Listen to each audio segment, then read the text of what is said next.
నమో వాక్కమలాంబికేశ్వరేభ్యో నమః. శ్రీ గణేశ శారదా గురుభ్యో నమః. అఖిలాండకోటి బ్రహ్మాండ నాయకుడు, ఆది మధ్యాంతరహితుడు అయినటువంటి పరంధాముని దివ్య పాద పద్మములకు శిరస్సు తాటించి సాష్టాంగ దండ ప్రణామములు సమర్పిస్తూ భగవద్బంధువులందరికీ కూడా హృదయపూర్వక సుమాంజలుడు సమర్పిస్తున్నాను. నేను సూరిబాబు కందాళ.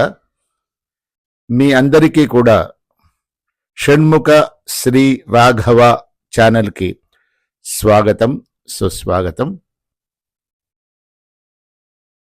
ఈరోజు మనం విష్ణు సహస్రనామ గాథావళి అన్న శీర్షికన 13వ నామం గురించి తెలుసుకోబోతున్నామండి.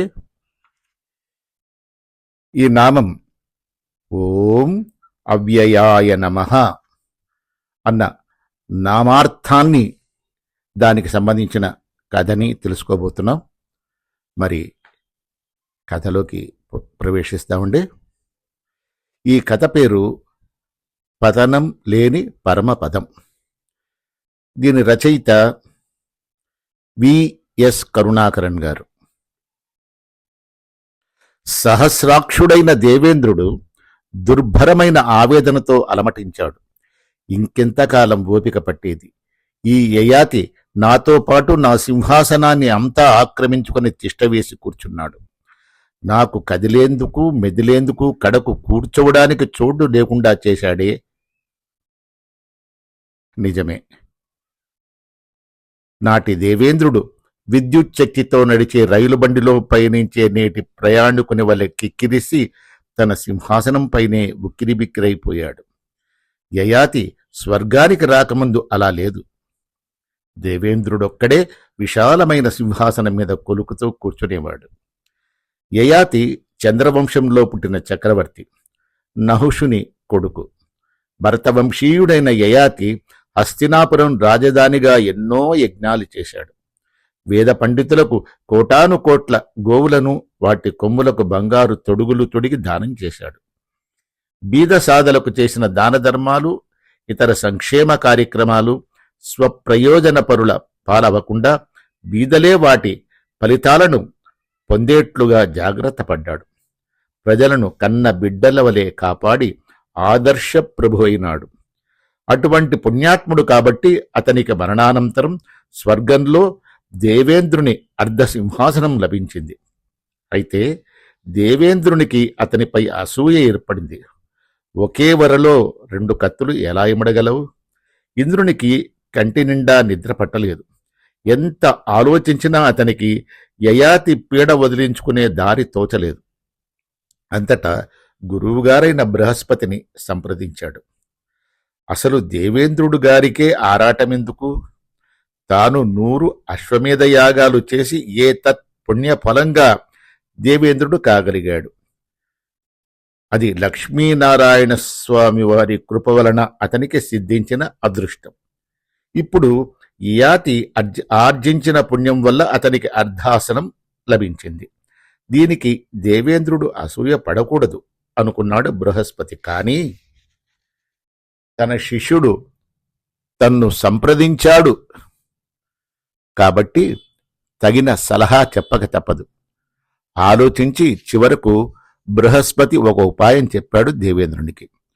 మరునాడు దేవేంద్రుడు నిండు కొలువులో సుధర్మ మధ్య పీఠం అధివసించి ఉన్నప్పుడు యయాతి వచ్చాడు.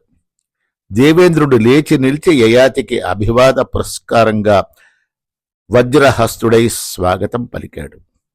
యయాతి అర్ధాసనం స్వీకరించిన పిమ్మట దేవేంద్రుడు కూడా కూర్చున్నాడు. ఇంద్రుని దక్షిణ కేయూరం యయాతి వామకేయూరం బొరపిడిచే మిరుమిట్లు గొలిపాయి. తదుపరి ఊర్వశి నాట్యం చేసింది. ఆమె మొట్టమొదటి స్వర్గలోకంలోని ప్రథమ పౌరుడు యయాతికి నమస్కరించి పిమ్మట దేవేంద్రునకు అభివాదం చేసింది. ఊర్వశి నాట్య విభ్రమ విలోలుడై వినోదిస్తున్నాడు యయాతి. జిత్తులమారి ఇంద్రుడు నక్క వినయంతో యయాతిని అడిగాడు సన్నని గొంతుకుతో, యయాతి, మహారాజుగారు ఎందరు మహారాజుగారు ఎందరు సార్వభౌములు మీ ముందు స్వర్గానికి రాలేదు? అందరూ నా ముందు చిరు గద్దెలపై కూర్చున్నారు గాని మీరొక్కరే నా అర్ధ సింహాసనం ఎక్కగలిగారు. మీరు ఆర్జించిన పుణ్య విశేషం గురించి వినాలని ఉంది నాకు. యయాతి ఉబ్బిపోయాడు. దేవేంద్ర, నేను వేద పండితులకు కోటాను కోట్లు గోదానాలు చేశాను. నా ముందు ఇతరులు ఎందరో గోదానాలు చేసి ఉండవచ్చు, కానీ నేను చేసిన గోదానాలు వేరు. నేను దానం చేసిన గోవులు సువర్ణాభరణ సంశోభితములు అని తన గొప్పను చెప్పుకోవడం మొదలుపెట్టాడు. అయితే ఆత్మస్థుతి వలన యయాతి పుణ్యం క్షీణించడం ఆరంభించింది. అది యయాతి గమనించలేదు, కానీ దేవేంద్రుడు గుర్తించాడు. ఆహా, యయాతి మహారాజా, నీవు నిరుపమాన గోదాన నిరతుడివే. నిన్ను బోలిన దాత వేరొకరు ఎవరైనా ఉన్నారా అని ఆశ్చర్యం అభినయించాడు దేవేంద్రుడు. యయాతి మరీ ఉబ్బి తబ్బిబ్బై, నా వంటి దాత పూర్వకాలంలో ఎవడూ లేడు, భవిష్యత్ కాలంలో ఉండబోడు అని ప్రకటించాడు.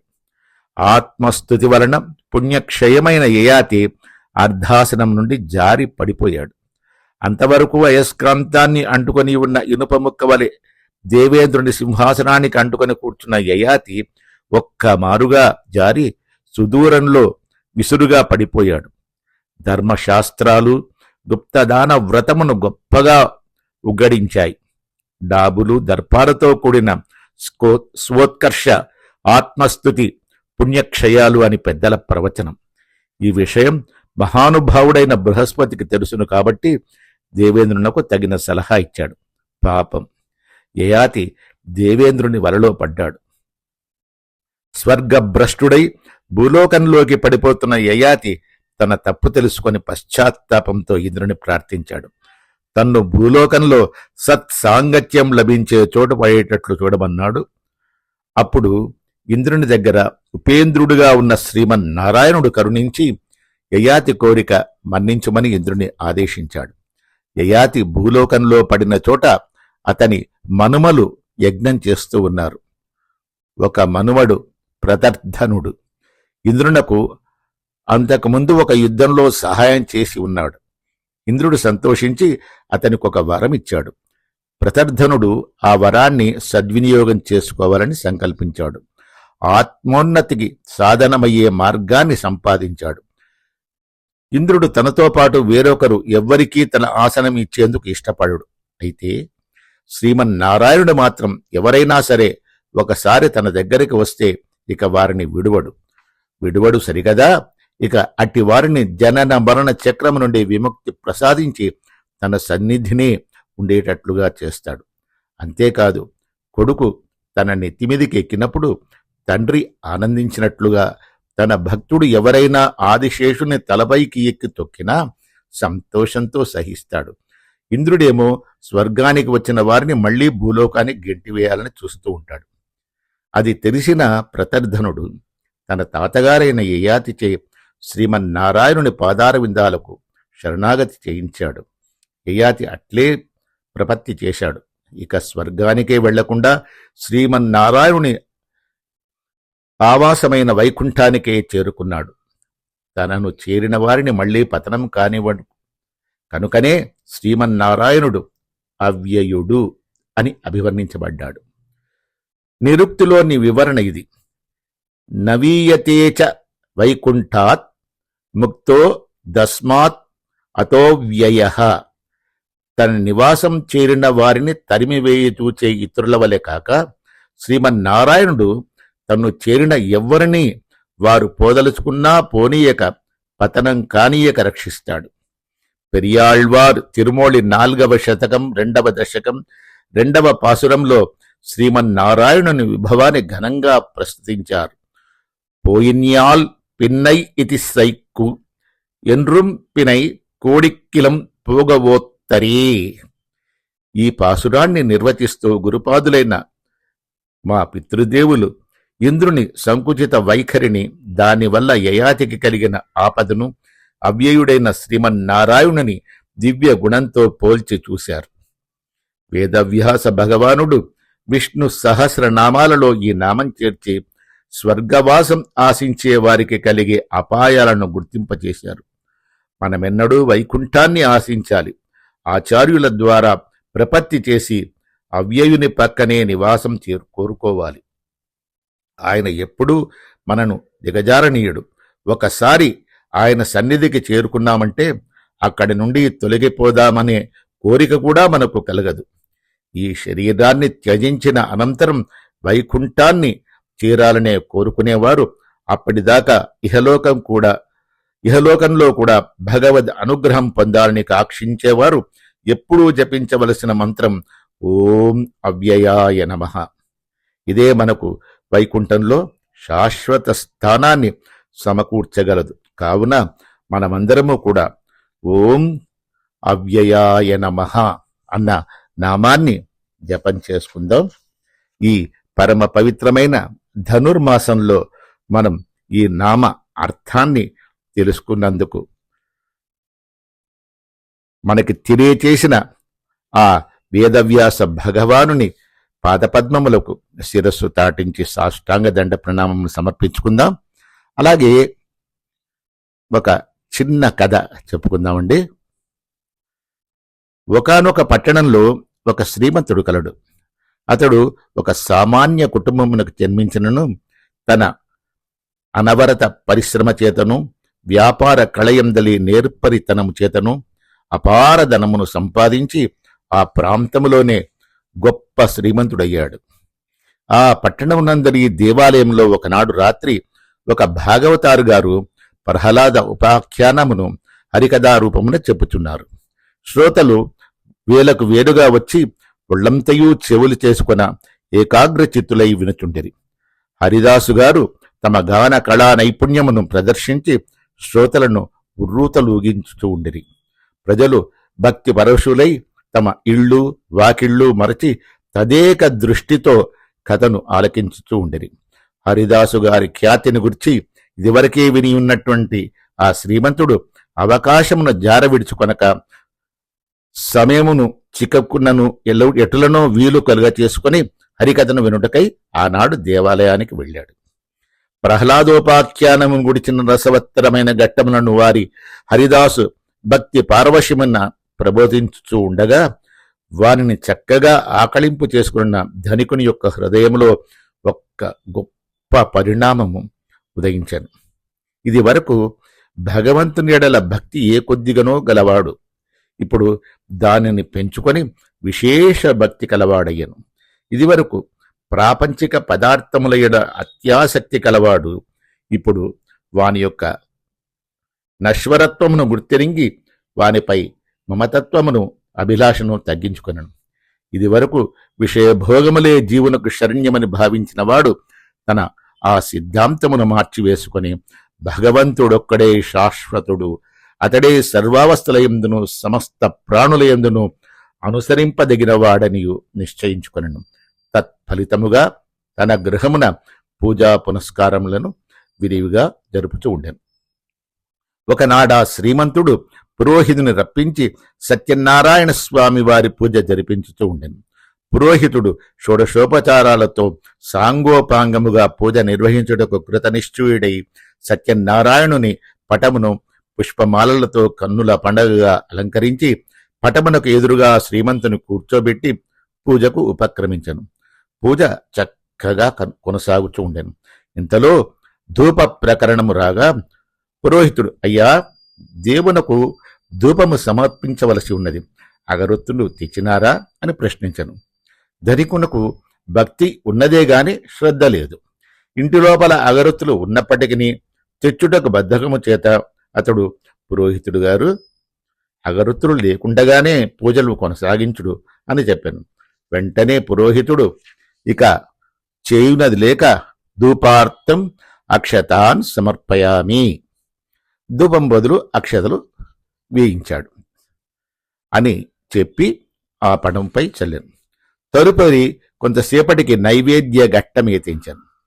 పురోహితుడు, అయ్యా, దేవునకు నైవేద్యం ఏమైనా చేసినారా అని అడుగుగా, నైవేద్యము వంటశాలలో సిద్ధముగా ఉన్నప్పటికీ తెచ్చుటకు ప్రాలుమాలి, అయ్యా పురోహితుడు గారు, నైవేద్యము లేకుండా పూజను కొనసాగించుడు అని ధనికుడు చెప్పాను.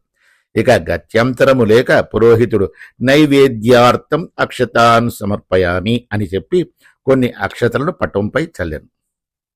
ఈ ప్రకారముగా పూజ కొనసాగగా ఆ దృశ్యము చూచి ధనికుని భార్య మనంబున గొప్ప ఆవేదనను పొంది భర్తతో, ఏమండి, భగవంతుడు మనకు అన్ని సౌకర్యములను కలగచేసినాడు కదా, ధనధాన్యములను సమృద్ధిగా ప్రసాదించి ఏ లోటు లేకుండా అనుగ్రహించినాడు కదా, వస్తువులు అన్నీ ఉండి కూడా ధూపదీప నైవేద్యములను ఆ దేవదేవునకు సమర్పించకుండా పూజ చేయుట సమంజసమేనా? అది ఉపచారమా, అపచారమా? దానివల్ల ఏమైనా ఫలితం కలుగునా అని మందలించినను ఆమె వాక్యములను అతడు ఏమీనూ కూడా పట్టించుకోలేదు.